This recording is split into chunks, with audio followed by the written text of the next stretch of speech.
it took me the first half a year to become an addict. The first half a year, it was casual use. But nobody ever. And like, I'll tell you, this what really bothers me when I see young people smoking that crap and wanting to start up on it, wanting to try it. Mm-hmm. I say, look, don't do it. You cannot do it and not become an addict. Mm-hmm. It's not possible. Oh, I won't become an addict, they say. I say, you little jerk. Do you really think you're smarter or stronger than I am? If I cannot prevent myself from becoming an addict, there's no chance you've got of doing it, because I'm more powerful than you'll ever dream of being. Mm-hmm. You know? Like, come on. Don't fool yourself, kid. This is your life. Yeah, I've heard that before. You know? And they all do the same. Oh, it won't happen to me. Yeah. Well, it will. And I guarantee anybody that ever tries crack, even once, one of two things will happen after the first time they try crack. They'll get scared the shit right out of them, and they'll never touch it again, and they're the lucky ones. Because the rest will start dabbling. And it'll be maybe once a month they'll do a little bit. But before they know it, they'll be doing it every day, and everything else will be gone. Their whole life will revolve around smoking crack.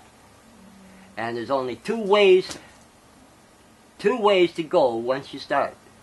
You're either going to get scared and stop altogether, or you're going to become an addict once you do that first toke. So you take that first toke, you're taking a gamble that you're going to become an addict. And it's not a matter of, well, I won't become an addict because I'm all that good and I can't, I've got more power than that, and I'll just be a casual user. There's no such thing as ever being a casual user, either with heroin or with crack. Not a chance in the world of doing it. You can pretend all you like. It might take some people longer than others, but they all fall. I've seen them all fall. I've been around it. I was a crack user for 20 years. Wow. During that 20 years, I saw people that became addicts within months of starting. I've seen other people, it took them 10 years. But eventually they lost everything and went down the toilet too. Wow. March 2nd, 2005, I quit. Wow, you remember? Yeah, well, that was a serious date. So at what point did you start living? You went from welfare. At what point did you start living on the streets? I tried working, but you can't work and be an addict. Mm-hmm. You know, I tried doing different things and didn't succeed because you just cannot be an addict and be on time for work every day. It just doesn't happen. So from giving up on trying to work, it was trying to live on welfare. Well, of course, that meant downgrading my life, because you can't live in a $1,600 a month apartment and pay the rent with welfare. Yeah. So you move down, and you move down in stages. You know, like, and each time I moved down to something that I couldn't afford, but it was like so much below what I was used to, that it was hard to convince myself that I'd have to go even lower. Yeah. And the bottom line of it was, when all is said and done, when you look at the numbers, if you're on welfare, you can't pay rent. Yeah, there is no money for rent. It's funny. So that means that as soon as you get on welfare, you're destined to become homeless. Regardless of why you got on welfare, you're destined to become homeless as soon as you get there, because they do not allow you enough income to pay your rent and eat. So you cannot not eat. You have to eat. So the other choice is no home. Mm-hmm. And that's the only choice you have. Yeah. Or break the law in some way. You know, you start robbing people.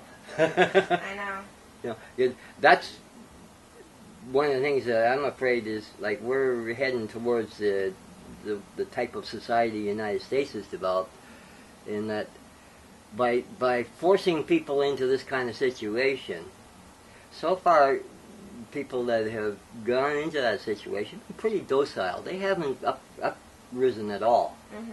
You know, there has been no serious violence out there related to homelessness.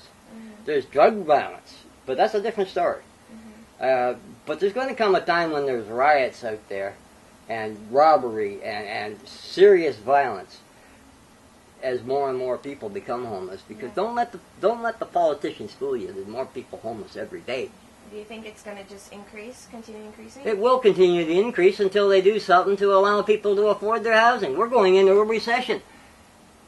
There's going to be people losing their jobs. Mm-hmm. And where are they going to go? They can't pay rent. There's no rent in the welfare system. So they're going to be homeless, period. There's going to be huge numbers of increases. But you know what? Maybe that's a good thing. How is that? Well, because so far, people have just turned their backs to it and said, oh, well, it's not a big problem. Well, wait till they see their car burning out in front of their house and their windows smashed out of their stores. And the other thing is, you know, they've been closing down shelters, and... They've been closing down shelters? Yeah, yeah. Why is that? Well, because they don't want to make it comfortable for a person to be poor. They want to eliminate poverty by having us all just die. Basically, they won't say that, but they're government. The government and the people that boss the government, the power structure. They won't say that because that would be bad news. But their actions are all stating point blank, we just want to kill you off. You're just a bunch of vermin and we want to see you dead. It's now against the law to be poor in this country. They haven't made a law saying it's against the law to be poor, but they made laws against all the things that a poor person has to do to survive, to the point where he goes to jail just for panhandling. Yeah. For begging. For begging, for God's sake, he goes to jail when there is no other way for him to survive other than to get violent. And, you know, when they take away all the other alternatives, violence is the only thing left, and that's coming. You know, that's what's so frightening. These people don't understand. They're making a situation that they're going to get hurt with. How many shelters have been closed down? When did this start? I haven't seen anything on the internet or on the news or anything like that. Like, give me a little more They insight. won't hit that. I can't give you the details because I don't follow it. I hear, oh, they closed this one down, or oh, they closed that one down. I don't care. You know what? Because I'm happy to see them closing, because they're hellholes.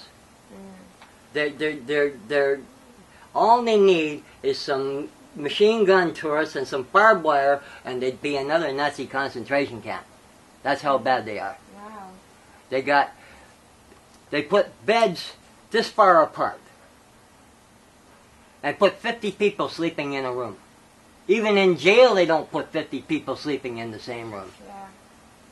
And then they say they're out on the street by choice. What choice is there? To sleep in a room with 50 other people? You're sleeping, and all of a sudden your face is wet because the guy in the bed beside you, has just coughed his tuberculosis goobers all over you when he's choking up. And then you go back to sleep, and oh, you start getting bitten by bed bugs. So you don't sleep that time. And then you go back to sleep again, and somebody starts snoring, and another guy starts screaming, and another guy is just plain crying. And then the beds are so close together, the guy in the bed beside you hasn't had a bath in 6 months, and you can't sleep for the stink. And you can't open the window because everybody complains. Yeah.